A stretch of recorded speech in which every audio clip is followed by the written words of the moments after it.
Bonjour à tous, je suis content de vous retrouver. Aujourd'hui, on va faire finalement la suite de l'émission d'hier où on a plutôt posé les bases sur le contexte global de marché actuel. On a vu le Bitcoin, l'Ether, le Binance Coin et le XRP Ripple, les quatre cryptos donc les plus capitalisés du marché. Et maintenant qu'on a vu ça, on va pouvoir voir un petit peu les cryptos qui ont beaucoup chuté et qui concrètement reviennent sur des niveaux très intéressants pour investir. On a rapidement parlé de Polygon Matic hier en fin d'émission. Et il y en a vraiment beaucoup d'autres qui nous offrent des opportunités, donc ça va être intéressant de les étudier. Et puis ça va nous permettre de faire la correspondance avec le portefeuille fictif. Au départ, ce portefeuille fictif, au mois de décembre, novembre 2022, on l'a alimenté avec 50% de Bitcoin. Donc il y avait une base de 10 000 euros. On avait déjà mis directement 5 000 euros sur le Bitcoin, quelque chose comme ça. Je ne me rappelle plus du chiffre exact, mais c'était vraiment, il y avait beaucoup plus de Bitcoin. Et concrètement, au mois de novembre-décembre, le Bitcoin valait à peu près 15 à 16 000 dollars. Et l'altcoin dominance, regardez, on était là-haut, sur un point de résistance assez important. On aurait pu le casser par le haut, effectivement, avoir des altcoins qui continuent de performer par rapport au Bitcoin. Mais bon, ça n'a pas été le cas. En même temps, on est en bear market. On sait que les bear markets ne durent pas que 6 mois. Donc la chute s'est suivie de façon assez logique, avec une altcoin dominance qui revient sur le point de support et qui même semble la briser par le bas. Donc concrètement, qu'est-ce qu'on a fait en fait sur ce portefeuille fictif? Pour faire un bref, très bref résumé dans l'intro, eh bien on a rechargé en altcoin, donc en changeant nos bitcoins pour des altcoins au fur et à mesure que l'altcoin dominance chutait. Tout simplement parce qu'on a eu les 38,2. Bon là, je pense qu'on n'avait pas encore débuté les achats, mais vraiment vers les 61,8, je me disais là ça commence à être pas mal d'investir dans les altcoins. Bon niveau effectivement de support. Finalement on le casse par le bas. À ce moment-là, on rejoint un niveau de support extrêmement important où il fallait continuer à investir dans les altcoins, ce que l'on a fait.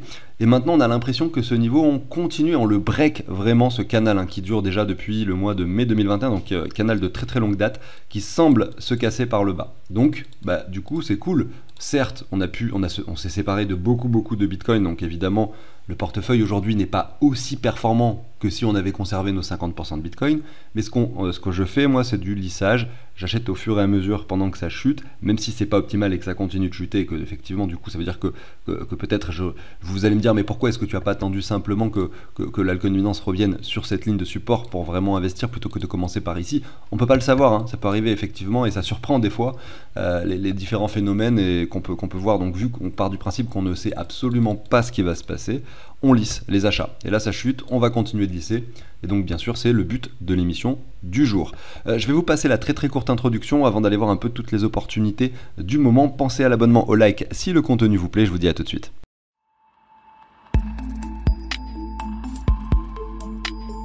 Petit rappel, avant de débuter, il vous reste plus que 6 jours donc pour profiter du tableau de gestion de crypto qui récupère le prix des cryptos en temps réel, qui vous permet d'ajouter toutes vos plateformes, vos cryptos par plateforme, etc. En fait, c'est l'outil qu'on utilise pour le portefeuille fictif pour un montant de 40 euros, puisque ensuite il y aura une nouvelle version du tableau et qui sera à peu près similaire avec on va dire un peu plus jolie mise en page, mais par contre qui sera disponible que sur abonnement mensuel, avec un montant très faible d'abonnement mensuel. Mais voilà, ça peut être intéressant si vous souhaitez l'obtenir à vie, effectivement sans abonnement, de le faire cette semaine, puisque après ça sera trop tard, il ne sera plus jamais dispo sous ce format. Si vous voulez en savoir plus, vous allez dans la description, il y a des détails au sujet de cet outil, avec une émission où j'expliquais beaucoup mieux le tableau qu'aujourd'hui. On commence avec les layers 2, voilà, bon, je sais pas si c'est l'ordre logique, mais peu importe. Donc hier on a regardé Matic, vous voyez que par rapport au Bitcoin, on a purgé de façon assez conséquente pour revenir sur cette ligne de support quasiment. Vous voyez, on a clôturé légèrement au-dessus la semaine, mais si on reprend un Fibo, c'est clair et net que là on peut clairement dire que ça redevient intéressant de se mettre un petit palier d'achat sur Matic. Donc je pense qu'on va peut-être le saisir sur le portefeuille fictif. D'ailleurs je vois qu'il n'y en a même pas, parce qu'en fait il a toujours été sur des prix extrêmement élevés Matic. Avant cette bougie que l'on vient de voir, pour moi ça n'a jamais été vraiment intéressant. En fait si ça l'était un peu depuis qu'on avait cassé ces niveaux de 61,8, mais voilà, concrètement maintenant on va pouvoir investir dessus. Il a été vraiment très puissant par rapport au Bitcoin ces derniers mois. Il était quasiment sur un ATH en fait. Alors, regardez, en février 2023, on était ici. Là, nous sommes en juin, quelques mois plus tard, on est sur le bas du range. Donc oui, l'achat, franchement, il faut pas le manquer. Le petit palier à se mettre maintenant, même si c'est une petite somme. Sur Matic, on le fera tout à l'heure. Je vais d'ailleurs, pour que ce soit clair et qu'on puisse concrètement remplir ce tableau, on va rentrer les cryptos ici que l'on souhaite acheter avec du Bitcoin ou peut-être de l'Ether. Bon, à voir. Ça, c'est à décider. Comme je le disais, pour l'instant, je ne touche pas encore au fiat. parce que la raison est simple, hein, c'est que là, vous voyez que le Bitcoin était à 15 000, là on a touché du coup les 30 000, on est aux 26 000. J'attends vraiment un vrai retour du Bitcoin avec des cryptos qui purgent réellement pour investir de nouveau avec des dollars. C'est pas encore le cas pour l'instant. Voilà, donc ça c'était Matic. Si on le regarde par rapport au dollar rapidement, Matic, vous voyez que on a peut-être un futur M en formation. Voilà, si ça se concrétise, ce M, ça va sentir mauvais effectivement pour Matic, mais on est encore loin de le concrétiser. Ça peut aussi également se transformer en W ou par un range qui finalement dure plus longtemps que prévu. Voilà pour ça. Arbitrum, crypto-monnaie assez récente qui a fait que de chuter depuis son lancement, assez logique, hein, ça s'est distribué sur un airdrop, donc les gens sont plutôt sur la pression vendeuse sur les départs, hein. Même si on a touché ici les 1,70$, on revient sur les quasiment 1$ un peu en dessous en ce moment. Est-ce que c'est une opportunité à saisir? Honnêtement, c'est difficile à dire, hein. Le chiffre psychologique d'1$ pourrait nous faire penser que oui, mais on n'a pas assez d'historique sur le graphique pour prendre quelconque décision. Sur Arbitrum, est-ce qu'on en avait acquis dans le portefeuille fictif? Je ne pense pas. Non, effectivement, j'aime pas trop moi j'aime bien acheter des choses qui ont quand même un peu plus d'historique, on peut faire une réelle analyse, c'est plus simple en fait. Donc cette première bougie verte, moi je la prends pas en compte, c'est simplement la spéculation excessive du départ.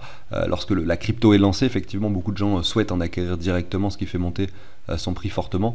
Maintenant, si on se met sur du daily par exemple, voilà, on peut voir qu'il y a un joli canal qui commence concrètement à se dessiner ici sur donc Arbitrum Bitcoin, où il est assez joli, on est plutôt sur le bas du canal.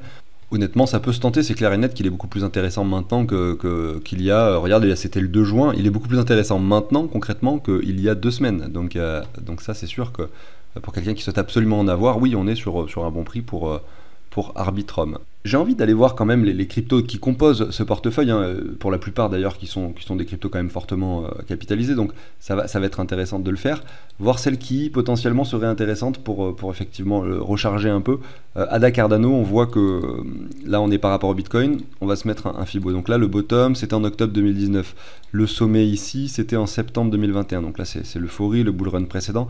Depuis on est en bear market, et ce qui est gênant un peu sur ce graphique de Ada Cardano, c'est qu'il a aucune espèce de reprise en fait qui se dessine. C'est-à-dire que pour moi le seul point positif de ce graphique, c'est cette ligne que je viens de dessiner qui montre 2 points de support. Celui-ci en 2018 et effectivement sur lequel nous avons rebondi, regardez, très précisément. Donc il y a des personnes qui étaient bien présentes pour acheter. Mais sur le long terme, vous voyez qu'on a une tendance de fond extrêmement baissière par rapport au Bitcoin. Maintenant, si vous le regardez par rapport au dollar, vous allez me dire oui, mais il s'est vachement repris ces derniers mois. En fait, il a juste suivi la tendance du Bitcoin. Le Bitcoin a fait x2 lui aussi, et puis ensuite, voilà, il chute de nouveau. Vous voyez, on fait un nouveau plus bas ici on a fait un nouveau plus bas en fait sur la bougie rouge, vous voyez. C'est comme si le Bitcoin avait touché, admettons, les 14 000$ en fait sur cette petite chute, vous voyez, parce que le Bitcoin, lui, son bottom, c'est les 15 000. Non, le Bitcoin est vraiment plus haut, hein.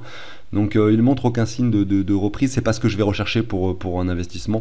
On en a acquis effectivement donc 1% sur le portefeuille fictif ici, mais ça donne pas spécialement envie de recharger. C'est un peu ce que je vais regarder ici. Donc vous avez ici Theta maintenant, tout à fait similaire, hein. On peut même presque dire que la chute s'accélère, en fait c'est très très mauvais, hein, ce que l'on a à l'écran malheureusement, et en fait ça se vérifie avec l'alcoin dominance qui break, hein, vraiment les niveaux par le bas. En fait la plupart des altcoins n'ont pas fini leur chute, hein. Regardez, pareil pour Theta, la tendance baissière est toujours bien présente, j'ai pas l'impression qu'il y ait vraiment de ralentissement sur cette chute. On va attendre effectivement de voir si on peut pas toucher des bottoms, hein, sur certaines cryptos, sur la plupart d'entre elles, et ça sera vraiment à ce moment là qu'on vous allez voir des bottoms sur les cryptos par rapport au Bitcoin, qu'on aura cette alcoin dominance qui sera prêt à se reprendre, mais ça n'a pas l'air d'être d'actualité. Après, ça vaut le coup de faire le travail qu'on est en train de faire, parce qu'il y a des cryptos qui peut-être vont nous montrer des graphiques où on n'a pas de nouveau plus bas. Il y en a certaines qui sont beaucoup plus résilientes que d'autres. Donc je vais les passer un peu vite ici pour voir les opportunités, mais la plupart effectivement on break par le bas. À AVE, on voit que en l'occurrence, et ça au moins ça a le mérite d'être présent, on avait une chute qui était très violente, qui ralentit un petit peu, et qui, malgré cette chute récente, est toujours, hein, sur un ralentissement en fait concrètement, avec un point de support très intéressant de longue date.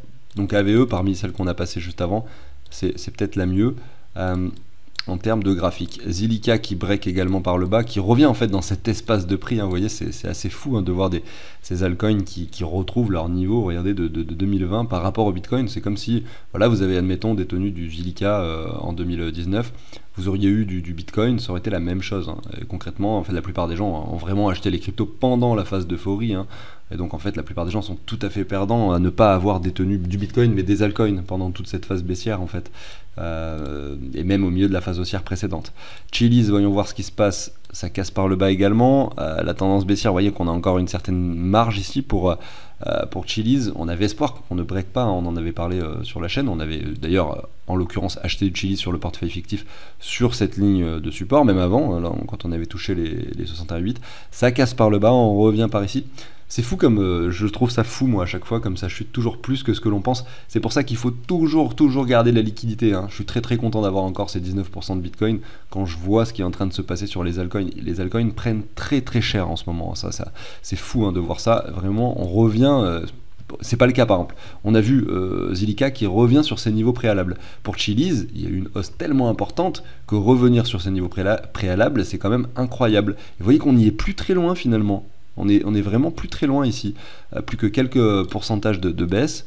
En l'occurrence, je parle quand même de 35% pour que Chiliz revienne sur ses niveaux d'avant bullrun par rapport donc du coup au Bitcoin. Donc vous voyez, vu que cette chute est quand même très récente, on va pas avoir beaucoup d'opportunités, hein, d'achat. On a vu que sur Matic c'était potentiellement intéressant parce qu'on est sur un range long terme et que c'est quand même, il a été très résilient, donc c'est assez cool sur une purge comme ça d'investir dans ce genre de crypto. Mais pour la plupart, on va attendre quand même que ça se stabilise un peu plus pour changer les bitcoins. Donc en fait, ce portefeuille fictif, il va rester quand même avec un gros pourcentage, je pense, aujourd'hui de Bitcoin. On va peut-être le descendre à 18-17 en fonction de ce qui se passe. Je sais qu'il y a d'autres cryptos potentiels qui sont intéressantes, hein, d'autres que Matic. Mais voilà, vous voyez bien que la plupart, c'est la chute libre. Et en fait, on n'achète pas sur des chutes libres comme ça. On peut le faire sur des paliers, hein, effectivement. J'en sais rien, moi. Si vous avez pour objectif d'investir, par exemple, sur les 85,4 de Fibo, vous prenez la hausse.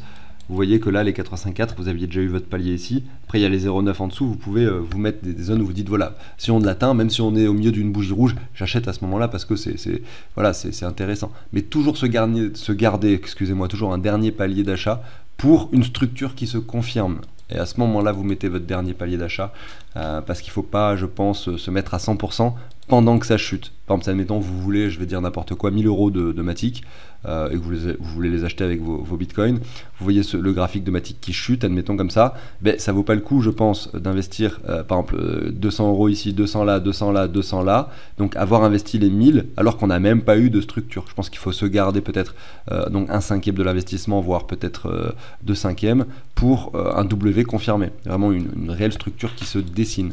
Donc c'est pour ça que là, vu qu'il nous reste quand même pas une énorme quantité de Bitcoin, on va quand même pas se jeter sur toutes les cryptos que l'on observe.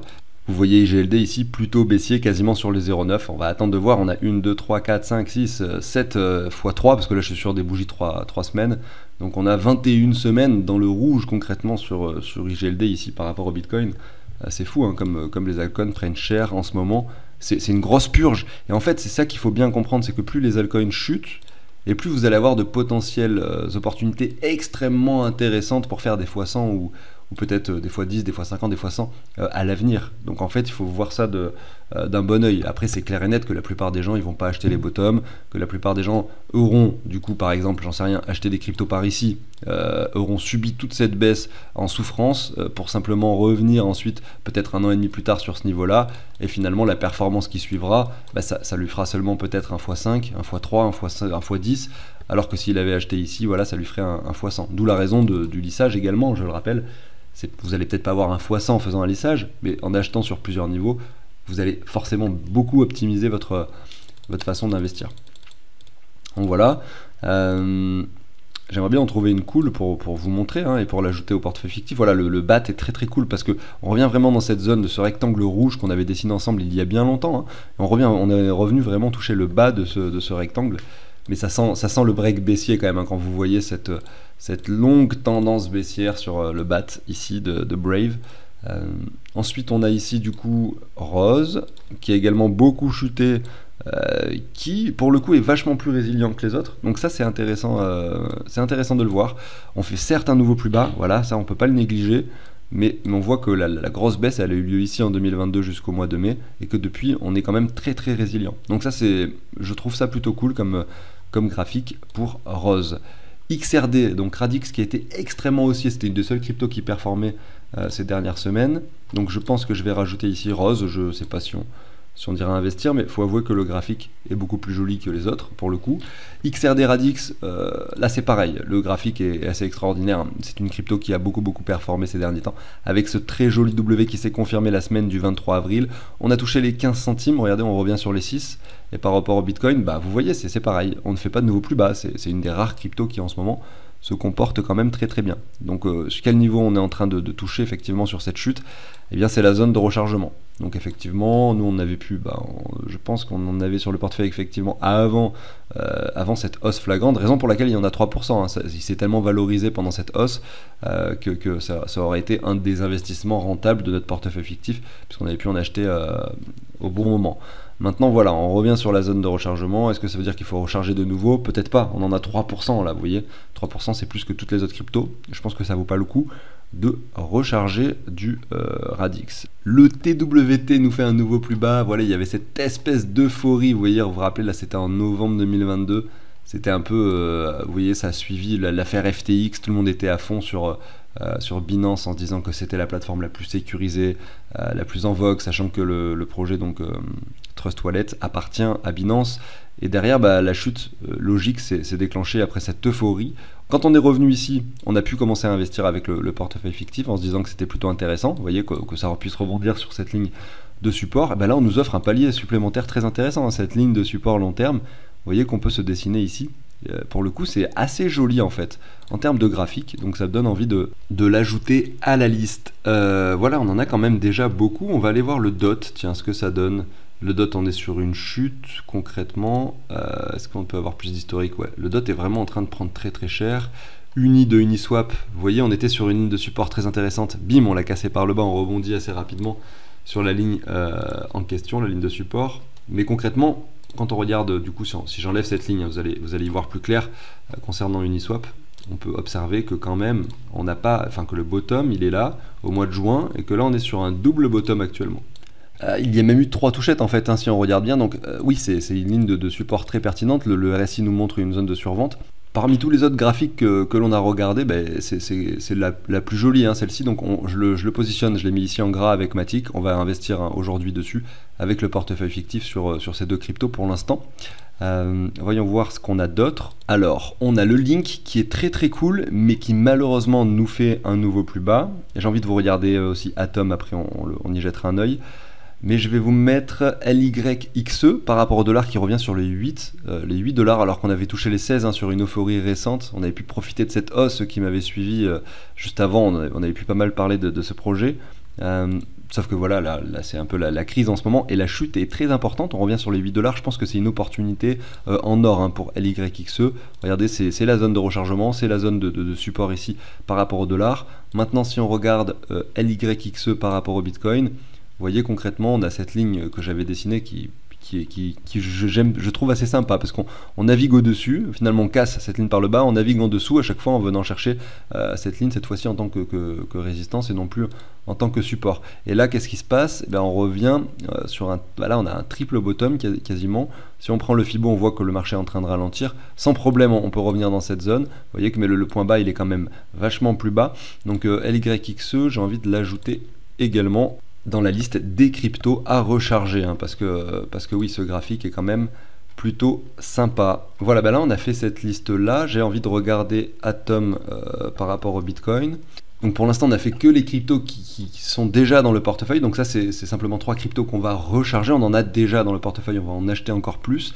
Mais maintenant, on va jeter un œil un peu aux cryptos qui sont fortement capitalisées, qu'on n'a pas encore ajoutées dans ce portefeuille parce que elles étaient trop élevées. Et aujourd'hui, il y en a certaines qui reviennent sur des niveaux très cool, notamment Atom qui, regardez, a suivi ce range donc depuis le mois d'août 2019, quasiment depuis sa création. On est dans cette espèce de range et pour moi le potentiel du projet est énorme et derrière on peut supposer que là quand ça va casser, ça sera pas de la rigolade, ça risque vraiment d'exploser à un moment donné, ce genre de token qui est un projet layer 0 d'interopérabilité. Et l'interopérabilité pour moi c'est le sujet d'avenir concernant la blockchain, c'est un peu la prochaine étape et là on voit qu'on est tout simplement sur un point de support très intéressant. qu'on jongle en fait sur la borne basse et la borne haute de ce canal depuis un petit moment, et que si il y a bien un moment où on doit investir sur Atom si c'est un projet qui nous intéresse, eh bien c'est maintenant. Je dis pas qu'on peut pas casser par le bas ce niveau, mais voilà, ça serait dommage de ne pas le saisir. Donc on va l'ajouter également, Atom, ici, en gras bien sûr. Alors je vais aller voir les tokens layer 1, lesquels est-ce qu'on aurait oublié ici. On a HBAR ici qui revient très très proche également de son support ultime qu'on ne doit pas céder. Bon, après si on regarde le pourcentage par rapport au Bitcoin, on est quand même à 40% de ce niveau-là. On a une tendance baissière, ça me semble un peu trop précoce, 40%. C'est beaucoup. On va voir maintenant FTM Phantom, ici par rapport au Bitcoin. C'était l'euphorie totale, hein, regardez. C'est un graphique, quand on le voit, on dirait que c'est un graphique par rapport au dollar, hein, tellement qu'il a bougé par rapport au Bitcoin avec des fluctuations énormes. Même par rapport au Bitcoin, regardez, Phantom a pris ici 60 000%. Je ne sais pas si vous vous rendez compte de ce que ça représente. Ça fait x 600 si je ne dis pas de bêtises. Donc là, on revient sur quelque chose qui ne dessine pas de plus bas, mais vraiment un double bottom parfait pour Phantom. Vous voyez, on l'a touché là sur cette bougie de panique. Évidemment, le mieux c'est de mettre des ordres d'achat. Mais bon, par rapport au Bitcoin, moi je ne la fais pas forcément. J'attends que la purge se produise. Là, on est sur une bougie verte qui s'est quand même bien dessinée par la suite. Et si je prends le niveau actuel, on est quand même à malheureusement 17% dessus. Mais pour mettre un petit palier, voilà, nous on fait de l'investissement long terme. On n'essaye pas forcément de choper pile poil le bas des mèches, hein, vous le comprenez. Donc le Phantom, on va également en ajouter dans ce portefeuille fictif. J'avais envie de voir Conflux. Conflux, il est toujours très haut, hein. À chaque fois je me dis bon j'attends la prochaine purge pour voir où est-ce qu'on arrive sur Conflux, et à chaque fois je vois qu'on est trop haut. En tout cas jusqu'à maintenant c'était le cas, et là on réintègre concrètement, je l'avais pas imaginé avant de mettre le Fibo, les 61,8. Est-ce que ça veut dire qu'on va mettre notre premier palier d'achat? Non, pas vraiment, moi j'ai pas envie. Je vois que là on a des DM qui se dessinent. Je pense vraiment que la chute sera plus profonde que ça sur ce token. Il va falloir rester patient, peut-être que je me trompe, qu'on va monter directement, mais dans ce cas là tant pis, ça sera tant pis pour moi. J'ai pas envie d'acheter maintenant du Conflux, on est encore très très haut je trouve. L'euphorie était quand même très très importante. Si on prend le bottom ici, regardez, juste avant l'euphorie et le niveau actuel, on est toujours à x5 encore. J'attendrai encore des niveaux inférieurs sur ce token. Je vais quand même finir avec le Tron avant de procéder aux différents achats et vous montrer comment marche le tableau pour ceux qui peut-être sont intéressés. Eh bien vous voyez que le Tron en mensuel, vous avez ici le graphique. Là on était en 2018, vous voyez que là on est en 2023. On a eu une cassure baissière de cette ligne, on a jonglé par-dessous, on a fait un épaule tête-épaule très propre, cassé par le haut, cette épaule tête-épaule. On a atteint l'objectif logique d'un épaule tête-épaule. Je pense, si on prend une petite ligne comme ça, voilà, et qu'on la déplace, ouais, on a quasiment atteint l'objectif. Et derrière, qu'est-ce qui se passe? Eh bien, ça chute de nouveau sur la neckline de cette épaule tête-épaule et on rebondit dessus. Alors là, vous avez un graphique mensuel très long terme. Maintenant, si je passe en weekly, c'est une des seules cryptos, parce que là je suis par rapport au Bitcoin, hein. Vous avez vu les autres graphiques par rapport au Bitcoin, vous voyez que là, on est très résilient. Et le Tron se comporte extrêmement bien depuis janvier 2021. Donc ça fait partie des tokens qui, comme XRP, je pense, n'ont vu aucune performance pendant tout le précédent bull run, ont peut-être simplement sauté une phase haussière, et c'est peut-être en 2024-2025 en fait il va montrer ça. En tout cas c'est ce que c'est l'impression que nous donnent les graphiques de XRP et de Tron par exemple. On n'en a pas acquis dans le portefeuille fictif. Après c'est une crypto très très capitalisée, même sur une euphorie totale vous pouvez peut-être espérer un x5, ce qui serait déjà énorme, un x10, voilà, mais peut-être pas un x100, hein, on est sur du top, on est sur donc le XRP, la 4e plus grosse capitalisation, et Tron je pense que c'est pas loin derrière, voilà, elle est 10e en termes de capitalisation. Donc ce que j'ai décidé ici de faire, c'est que vous voyez on a 3 cryptos qu'on va ajouter à ce portefeuille fictif et 2 cryptos qui sont déjà dans le portefeuille fictif qu'on va simplement recharger. Donc les 3 qu'on ajoute, on va les ajouter à hauteur de 1% du portefeuille. C'est-à-dire qu'on va changer 1% des bitcoins ici en Atom, 1% des bitcoins en Phantom et 1% en Matic. Et pour LYXE et Uni, on va faire 0,5%. Voilà. Donc je vais vous faire l'exemple avec une, après je vais faire toutes les autres transactions en off pour ce portefeuille fictif et vous montrer le résultat final. Et sachez que ce que je vous montre ici, c'est ce que je fais après moi sur mon portefeuille perso. En général, je vois les graphiques avec vous, puis je m'en sers pour mes actions personnelles, et puis ça me permet d'agir dessus également, même si j'ai pas exactement le même portefeuille. Concrètement, vous comprenez un peu l'idée. Il ressemble à celui-là dans le sens où j'essaye voilà, de garder toujours du fiat, du bitcoin pour investir plus bas, etc. C'est un peu le même principe C'est un peu mon système de fonctionnement. Donc du coup, le Bitcoin, on va positionner de l'USDT ici, du Bitcoin là, donc 1% du portefeuille c'est 115 $. 115 $, ça fait 0,0044 Bitcoin. Du coup, je vais mettre mon Bitcoin en haut. Et la première crypto que je vais recharger, c'est LYXE. Donc vous voyez, c'est un petit convertisseur qui récupère en base de données finalement toutes les cryptos que vous avez ajoutées dans le portefeuille et vous pouvez les échanger. Donc je mets Bitcoin LYXE et moi ce que je vais faire, c'est donc changer 0,5%. Donc je vais diviser par 2 ce que j'ai trouvé tout à l'heure, 0,0022. Voilà. Donc ça va faire 7,09 LYXE. Par conséquent, je vais ici, je soustrais donc mes 0,0022 Bitcoin, je les enlève du portefeuille, tout simplement je simule la transaction et je vais ajouter du coup les LYXE à hauteur de 7,09. Donc là j'en avais déjà 12, je fais plus 7,09 et il faut que je mette un égal, voilà. Donc voilà un peu comment cet outil de gestion de portefeuille marche. En fait, vous avez un onglet où vous avez toutes vos plateformes, vous pouvez en mettre jusqu'à 15, vous allez dire toutes les cryptos, sur un autre onglet vous allez mettre toutes les cryptos que vous avez. Vous allez pouvoir ajouter les quantités, par exemple vous allez dire sur telle plateforme j'en ai tant, sur telle plateforme j'en ai tant, etc. etc. Là c'est un portefeuille fictif, du coup j'ai tout mis sur la colonne 1, je fais comme si j'avais qu'une seule plateforme. Et puis ensuite vous avez le récap ici, et les prix des cryptos s'actualisent en temps réel toutes les heures. Vous pouvez ajouter toutes les cryptos que vous voulez. Par exemple ici, je sais pas, je vais mettre Atom, vous voyez, vous allez avoir son prix en dollars, en euros, et ça en fait ça va s'actualiser toutes les heures automatiquement. Donc c'est assez pratique en fait pour avoir le suivi de votre portefeuille, en temps réel. Voilà, donc moi en off, je vais ajouter les autres cryptos, à savoir Uni, Atom, FTM et Matic, et on se retrouve directement pour conclure. Et voilà, j'ai donc pu effectuer toutes les transactions, il ne reste plus que 15,6% de Bitcoin et on a pu accumuler encore un petit peu des altcoins dans ce contexte très baissier qui peut-être bien sûr n'est pas terminé, seul le temps nous le dira. Le portefeuille a légèrement perdu en valeur, c'est parce qu'en fait les prix des cryptos se sont actualisés en fait, c'était le moment de l'actualisation et elles ont un petit peu baissé depuis la dernière actualisation. Je suis absent à partir de demain et je reviens donc mardi prochain pour une nouvelle émission, donc prenez soin de vous, je vous souhaite une excellente journée, à très bientôt, ciao tout le monde.